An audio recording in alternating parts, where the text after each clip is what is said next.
What up, y'all? Tonight we're going to keep it short and sweet. Got a reaction for just a short clip of George Carlin. This guy's got to be one of the best comics that ever did it. He's one of my favorites. He's got to be the smartest comic.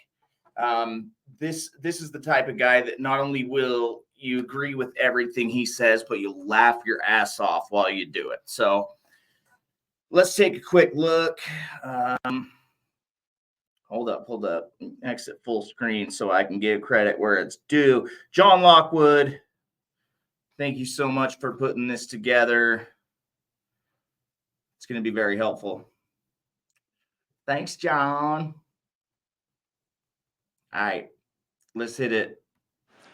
Now, there's one thing you might have noticed I don't complain about. Politicians. Everybody complains about politicians. Everybody says they suck. Yeah.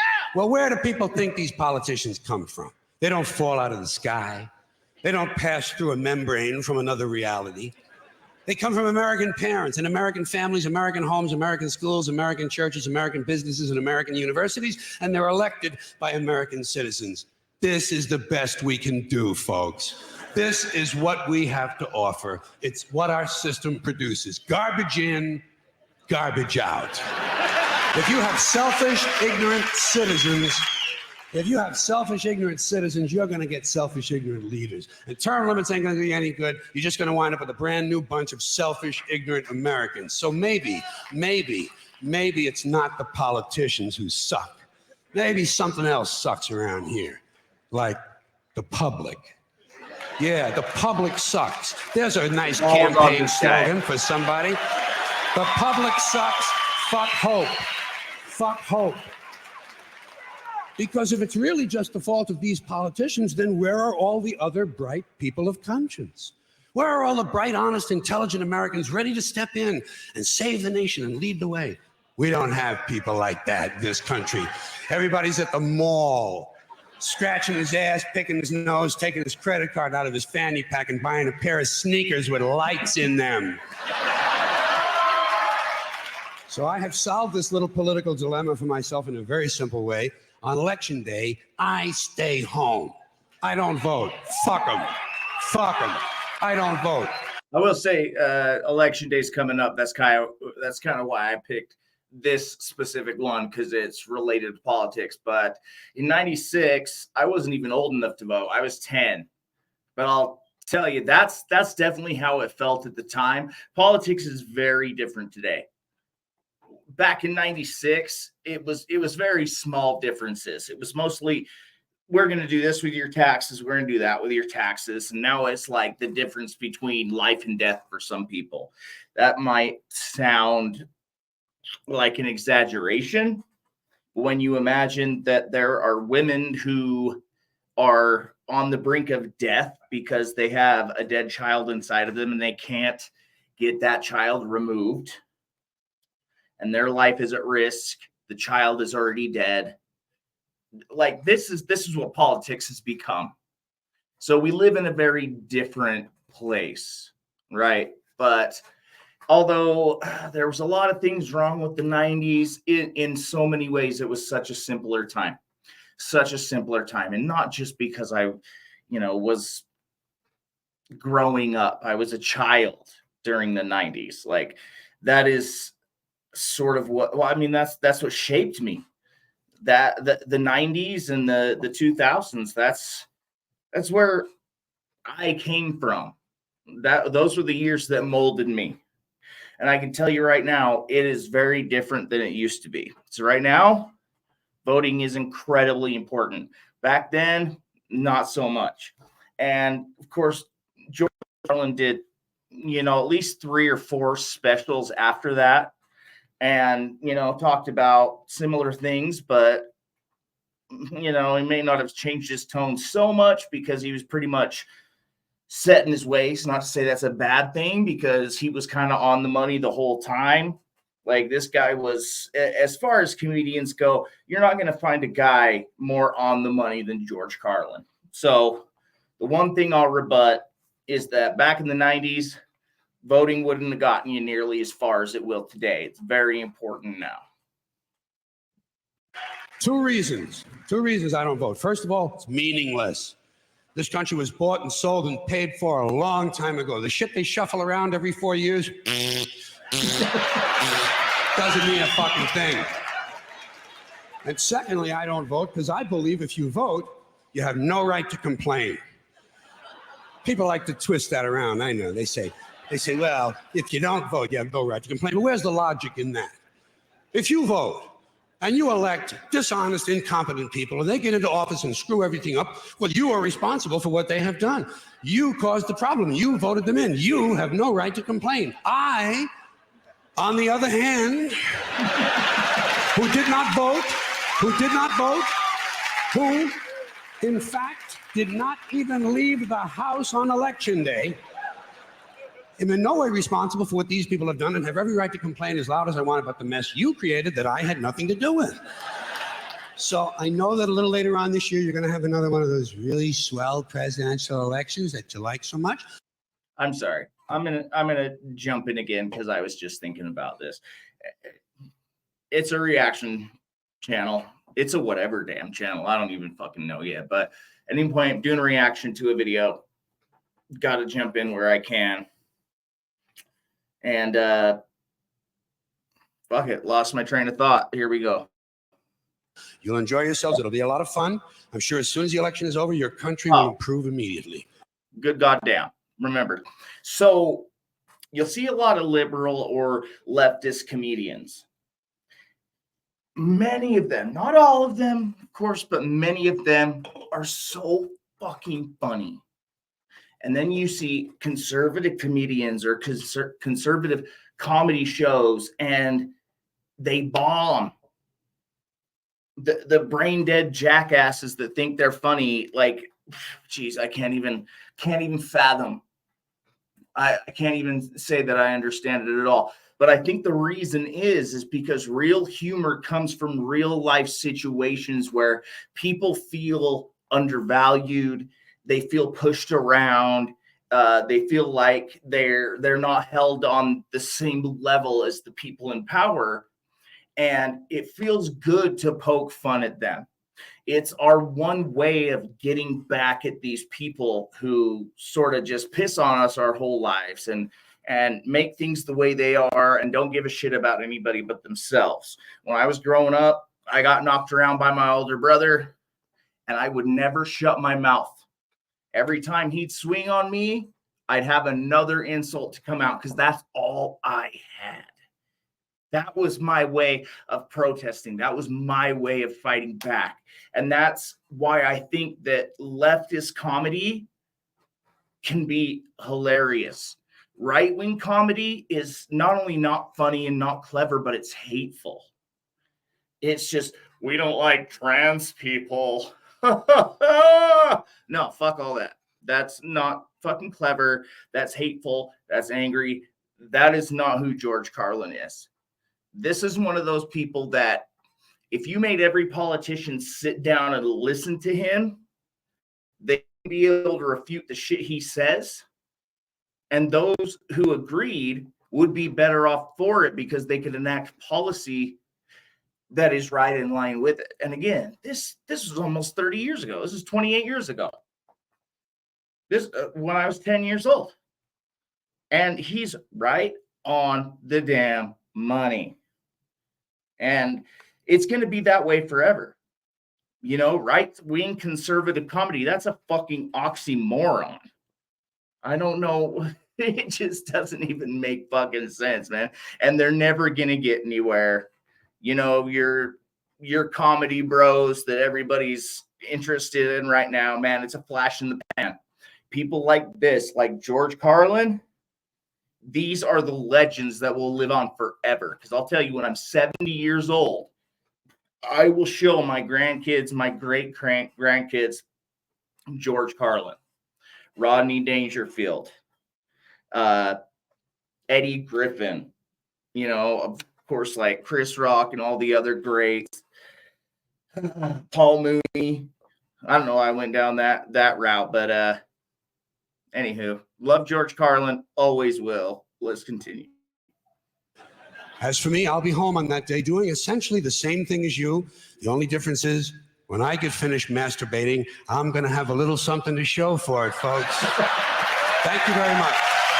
But if you talk to one of them about this, if you isolate one of them, you sit them down rationally, you talk to them about the low IQs and the dumb behavior and the bad decisions, right away they start talking about education. That's the big answer to everything. Education. They said we need more money for education. We need more books, more teachers, more classrooms, more schools. We need more testing for the kids. You say to them, well, you know, we've tried all of that, and the kids still can't pass the test. So don't you worry about that. We're going to lower the passing grades. And that's what they do in a lot of these schools now. They lower the passing grades so more kids can pass. More kids pass, the school looks good, everybody's happy, the IQ of the country slips another 2 or 3 points, and pretty soon all you'll need to get into college is a fucking pencil. Got a pencil? Get the fuck in there. It's physics. Then everyone wonders why 17 other countries graduate more scientists than we do. Education.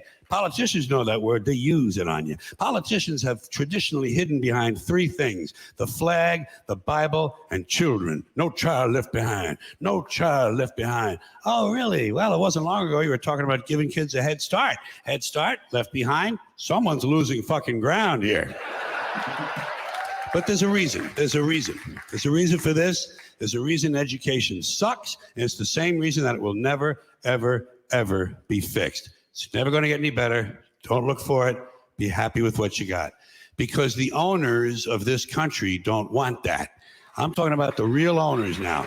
The real owners, the big wealthy business interests that control things and make all the important decisions. Forget the politicians. The politicians are put there to give you the idea that you have freedom of choice. You don't.